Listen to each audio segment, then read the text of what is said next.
Chapter 28, Monday, November 15th, Millionaires for the Month, by Stacy McCultney. Benji. Everything hurt, from his toes to his head, but nothing more than Benji's ego. He had no chance of making the basketball team. After the last set of drills, they scrimmaged full court. Benji didn't score. He didn't get a rebound, and after the first 5 minutes, he didn't touch the ball at all. His teammates had stopped passing to him. Must have been a good practice, Reggie said as he drove them to the hotel. You guys smell worse than ever. It was hard, Felix said from the back seat. It was ridiculous, Benji added. There's no way I'm making the team. I see, and Reggie nodded thoughtfully. Do you know the guaranteed way to live to be 100? How? Benji asked. Eat a Pop-Tart every day for 100 years. Reggie nodded some more, like he just shared something brilliant.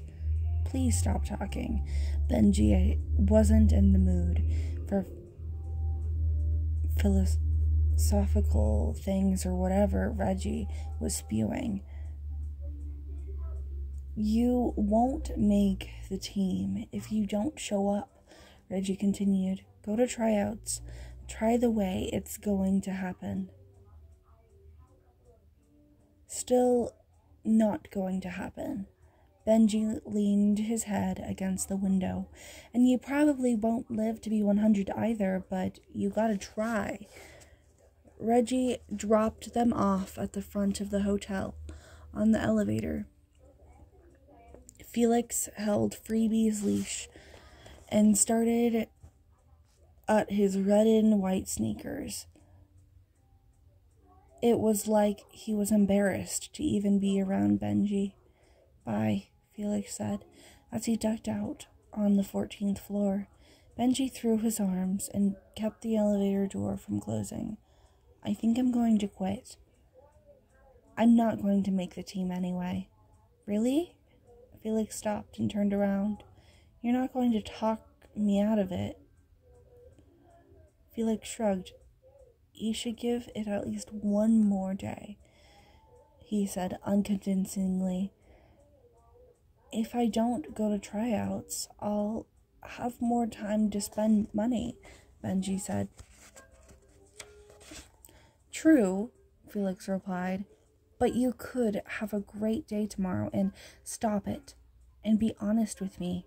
Benji's throat tightened. For the past 2 weeks, we've been completely honest with each other, right? Felix nodded, and his face softened. Benji stepped out of the elevator into the hall. We're sharing this money. We're the only ones who know the truth except for Laura Friendly and the troll and her lawyer goons. We're in this together. We have to count on each other. This has nothing to do with basketball. Felix chewed at his thumbnail. I just want to make the team, Benji said. Do you understand that? I need to make the team. Why? Felix asked. You already have everything. You have friends, you have 2 parents and a house. In a few weeks, you might be an actual millionaire. Is that really how you see me? A kid who has it all? Benji shook his head and jabbed the up button on the elevator. If you don't make the team, you'll still be an A student. Your mom will probably take you out for ice cream, kiss you on the forehead 1,000 times, and tell you how wonderful you are. I love basketball. You know that. Felix looked at him. He wasn't sure who he was talking to. I love basketball too. No. Felix stared at him. Not really. Felix's words felt like a slap. Benji had wanted the truth, and now he had it. Things were worse. Does everyone think I'm a joke? I gotta go. Benji stepped back into the elevator. When he got to his suite, he went to unlock the door, but it jerked open before the indicator light turned from red to green. How did tryouts go? His dad stood in the doorway with an enormous, hopeful smile. I need a shower, Benji answered. Coach worked us to death. How many are trying out? What do you think your chances are? His dad followed him across the living room. There were a lot of guys, so it's hard to say. At least hard to say out loud to his dad. Is it still Coach Murphy? His dad asked. We used to golf together. Huh? Benji walked into his bedroom and peeled off his shirt. Well, maybe I'll give him a call. His dad continued. See what he's been up to. Maybe invite him to the driving range. Dad, don't. Benji faced his father. He knew the parents did this. Called or emailed his teachers and coaches. He hadn't minded in elementary school. Back then, it had made his life better and easier. I won't talk to you or basketball.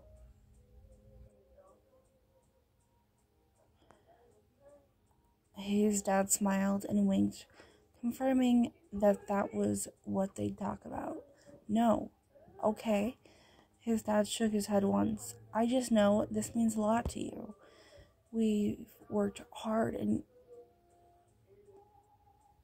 you deserve a spot on that team. Deserve? Do I really? I don't expect you to have a career in the NBA.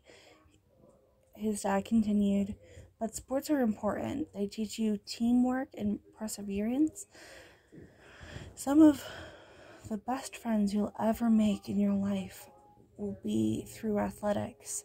Benji's mind flashed to Felix, partnered with Jeremy, and putting as much distance between himself and Benji as possible, except when he blocked Benji's shot.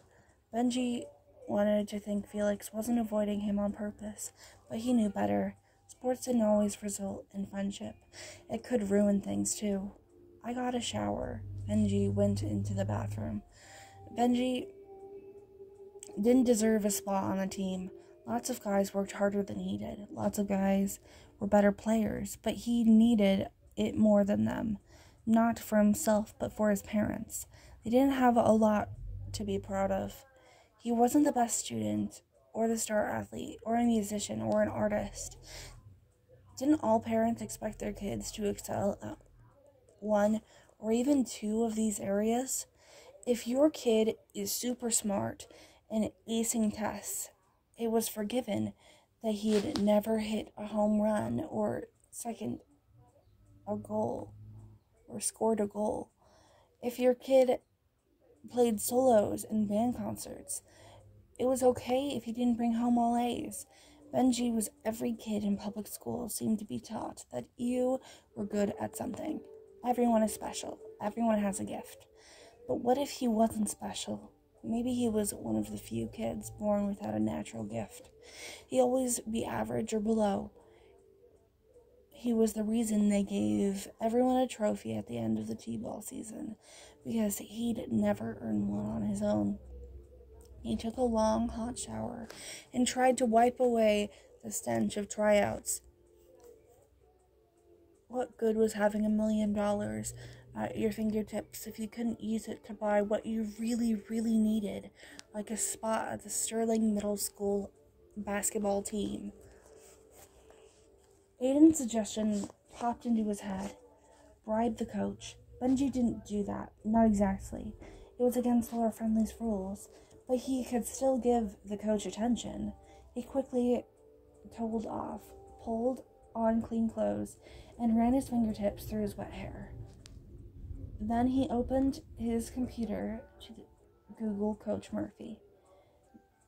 There had to be some way to get the guy's attention without writing in $1 million check, which was not allowed, and having his dad take him golfing.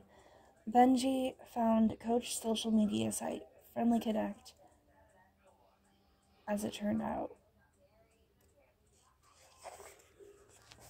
Coach Murphy was a husband an 8th grade science teacher, and a dad. He had twin girls who had recently turned 5 and went to Sterling Elementary.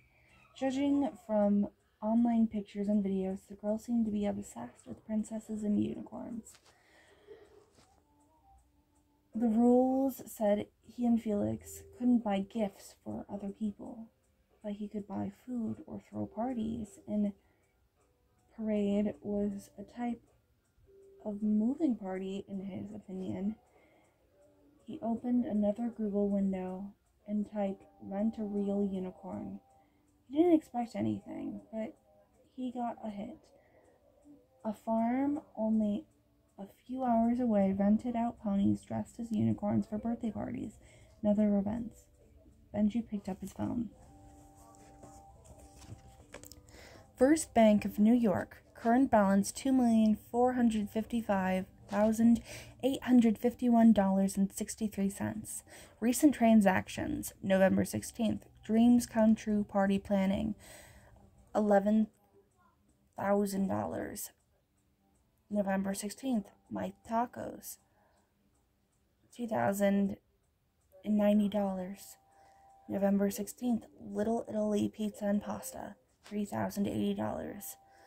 November 16th. Downtown Donuts. $1,275.